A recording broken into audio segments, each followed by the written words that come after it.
حضرت علی علیہ السلام نے فرمایا، اولاد کی موت دلوں کو جلا دیتی ہے۔ حضرت علی علیہ السلام نے فرمایا، جو شخص زمانے پر بھروسہ کرتا ہے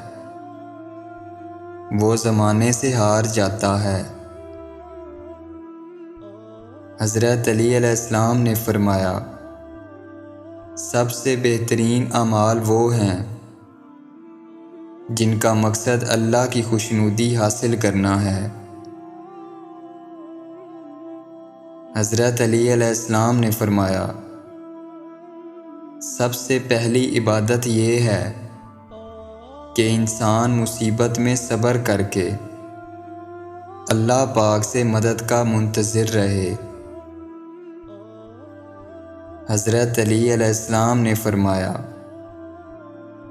پوشیدہ طور پر صدقہ کرنا بہت بڑی نیکی ہے۔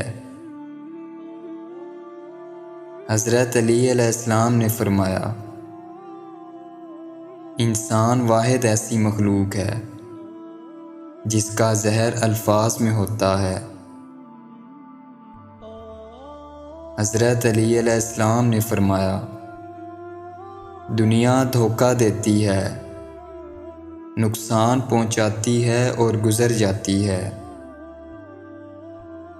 حضرت علی علیہ السلام نے فرمایا،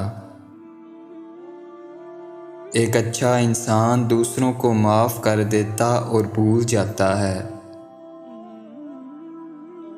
حضرت علی علیہ السلام نے فرمایا، جب بھی آپ بولو ہمیشہ سچ بولو۔ حضرت علی علیہ السلام نے فرمایا، دو آدمیوں کے درمیان صلح کرا دینا 1 سال کے نماز و روزہ سے افضل ہے۔ حضرت علی علیہ السلام نے فرمایا، صلح و صفائی عیبوں کو ڈھانپنے کا ذریعہ ہے۔ حضرت علی علیہ السلام نے فرمایا، جن جسموں پر خواہشات کی حکمرانی ہو وہ گناہوں کی قید سے کبھی آزاد نہیں ہو سکتے۔ اگر آپ کو میری یہ ویڈیو پسند آئی ہے تو چینل کو سبسکرائب کریں، ویڈیو کو لائک کریں اور شیئر کریں تاکہ میری ہر نئی ویڈیو آپ تک پہنچ سکے۔